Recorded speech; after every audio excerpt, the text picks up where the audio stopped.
Good morning મિત્રો. તો હંમેશની જેમ આપણે આજથી બ્લોગની શરૂઆત કરી છે. તો ગામડામાં શું હોય કે દરેક જણ લોકો શું છે કે સર્વ પોતાનો નાનો મોટો એવો ધંધો કરતા હોય છે.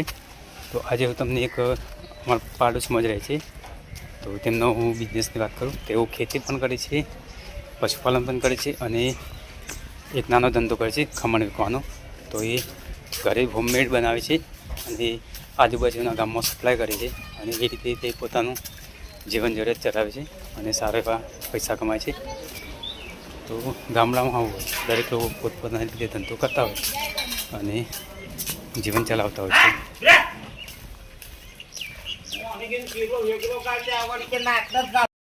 ઘર જો બિલકુલ હવે તૂટવાડી છે, હવે નવું બનાવવાની શરૂઆત થશે.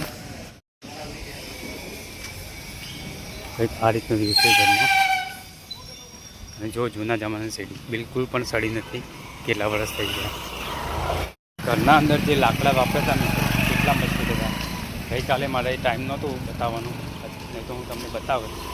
આખું ટ્રેક્ટર ભાઈને લાકડા હતા પણ એટલી મજબૂત સલાડો ને જાડી બોલું જરા પણ સડી નહોતું એવું હતું. પણ મેં તમને બતાવવાનો ટાઈમ ના મળ્યો. તો હું એક ઘરમાં છે જૂનું, તો હું તમને થોડુંક એનું શાંતો બતાવું આ રીતના હોય છે. ઓકે,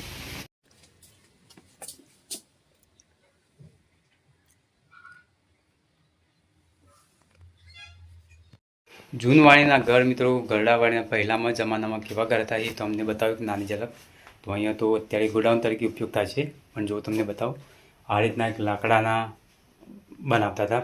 જો પટ્ટા બધું બિલકુલ અહીંયા લાકડું છે, જો તમે જોઈ શકો છો. જો બધું લાકડું છે મિત્રો, જો તમે જોઈ શકો છો.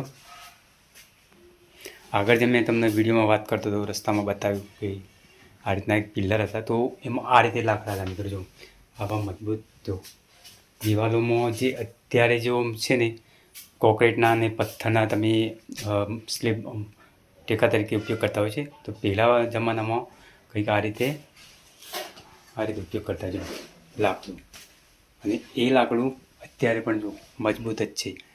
જો તો સ્લેબમાં મજબૂતી માટે પહેલાં લાકડાનો ઉપયોગ કરતા. અને તમે ઘણી જોઈ શકો છો, આમાં 4 છે, 1 2 3 અને 4 એવા 4 ટેકા આપતા લાઈટ, અને એને મજબૂતી રહે સપોર્ટ માટે નાખી શકીએ ભાઈ. તો એ રીતે ભાઈ આમાં ઉપયોગ કરતા. અને તમે એની મજબૂતી જોઈ શકો છો અત્યારે પણ બિલકુલ. જો આમાં પણ 100 વર્ષથી ઉપર થઈ ગયું છે, પણ એની મજબૂતી અને હાલ પણ એમને એમ જ ટકે છે. અને જૂના જમાનાની સીડી જો કંઈક આ રીતે ઉપયોગ કરતા સીડીનો આવે લાકડાની, તો એની મજબૂતાઈ એમના એમ જ છે. ખૂબ સરસ.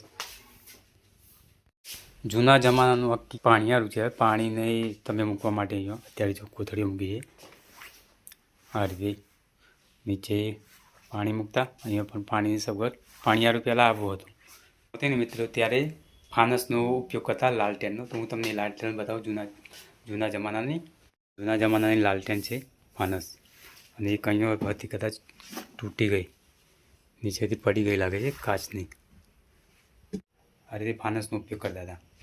કેરોસીન પૂરીની અંદર ચલાવવાનું એટલે અજવાળો આવે. એ વખતે લાઇટની સગવડ નથી અને બેટરી ટોર્ચની સગવડ નથી, મોબાઈલ નહોતા. એ વખતે આ રીતે ફાનસનો ઉપયોગ કરી અને લાઇટ પ્રકાશ કરતા હતા. અને વૃદ્ધો, આપણા પૂર્વજો જે છે એ આ રીતે ગુજરાન જીવન ચલાવતા હતા.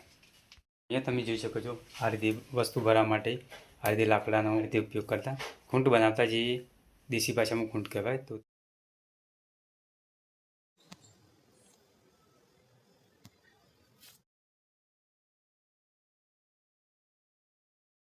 આવા કબાટ હતા અંદરની સાઈડના, આમાં કપડાં વગેરે વસ્તુઓ મૂકતા. બીજો સામાન મૂકવા માટે, કપડાં વગેરે મૂકવા માટેનું હોય. કેટલી જાડી સ્લાઇડો છે, સપોર્ટ માટે મૂકેલા છે. જો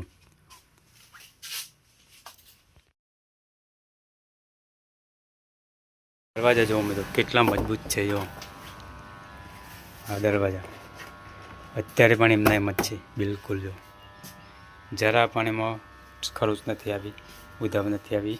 અને એની મજબૂતી જુઓ. ત્યારે હવે લાકડાનો ઉપયોગ કરતા અને આવી રીતે ઘર બનાવતા, જેથી ઠંડક પણ રહે અને મજબૂતી પણ રહે. તો પહેલાંના જમાનામાં આ રીતે અહીંયા હિંચ ઉપર આ માટે જો બે ઓકડા આપેલા છે, એક આ બાજુ એક આ બાજુ. તો અહીંયા ઝૂલો પાટ બનાવી ઝૂલો અને ઝૂલતા આરામ કરતા. અત્યારે તો જો કે સ્લેબ આવ્યા, સ્ટાઇલ્સ આવી, કેમિકલ્સથી આધુનિકતા આવી, માર્બલ વગેરે લગાવીને મકાનને ચમકાવતા હોય છે. પહેલાંના જમાનામાં આ રીતે ઘર બનાવીને રહેતા હતા. સ્ટ્રક્ચર જોવાનું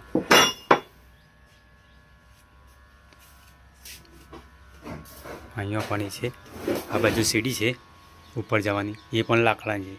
એ પણ અત્યારે એમનામ જ કંઈ પણ થયું નથી, ઉદ્યોગ નથી આવી.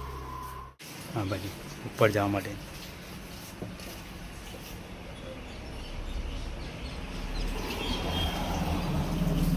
ડિઝાઇન જો મિત્રો, કેટલી સરસ ડિઝાઇન છે. જો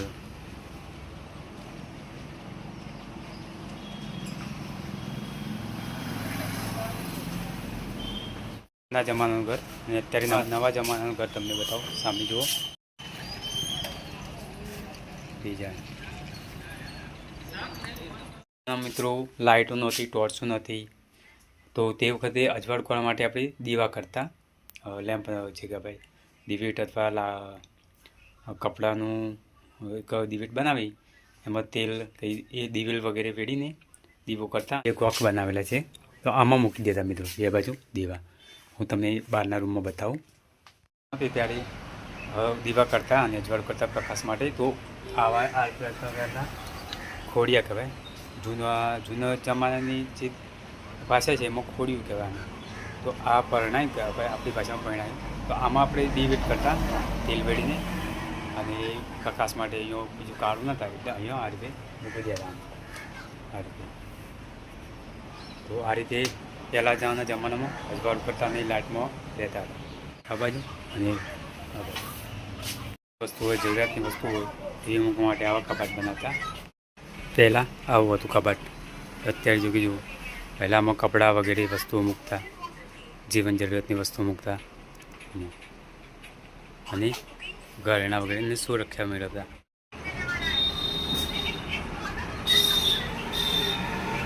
મિત્રો કેટલી છે જો આમ જો.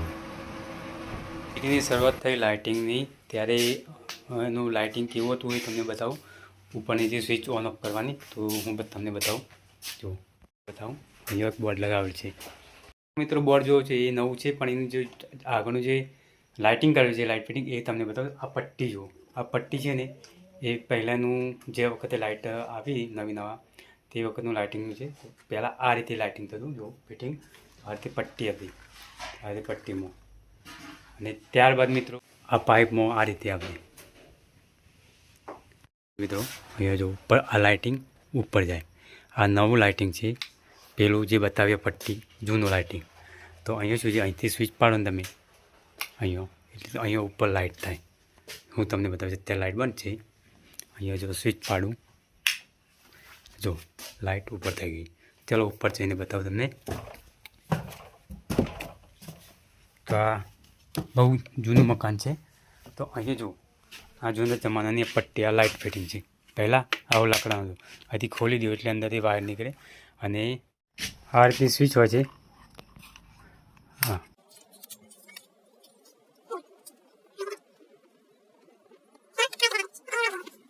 જમાનાની હું તમને સ્વિચ બતાવું કેવી હતી તે તમે જોઈ શકો છો. આવી હતી જો, અહીંથી ઓન ઓફ કરવાની, આમ પકડી આમ મૂકવાની એટલે લાઇટ બંધ થઈ જાય, લાઇટ ચાલુ થઈ ગઈ. તો પહેલાં આ રીતે સિસ્ટમ હતી મિત્રો. અને અત્યારે ઘણી બધી આધુનિકતા આવી ગઈ છે. પહેલાં જો કંઈ વસ્તુ ભરવા માટે તમે આ રીતના ઘૂંટ ભરાવેલા હતા. જો એની શેપ જુઓ મિત્રો કેવો છે, લિંગ ટાઈપનો.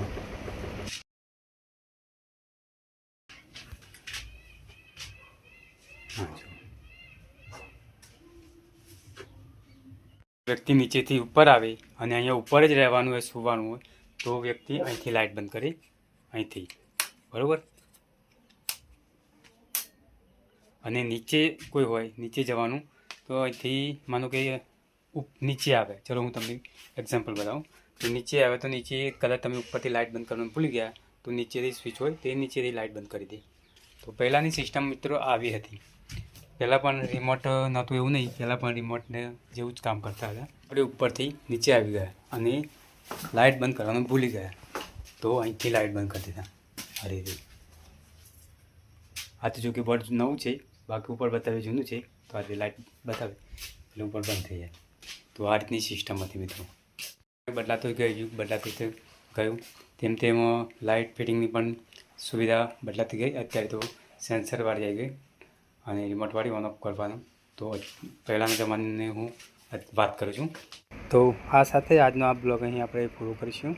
મળીએ એક નવા બ્લોગમાં, તો સુધી રજા લઈએ.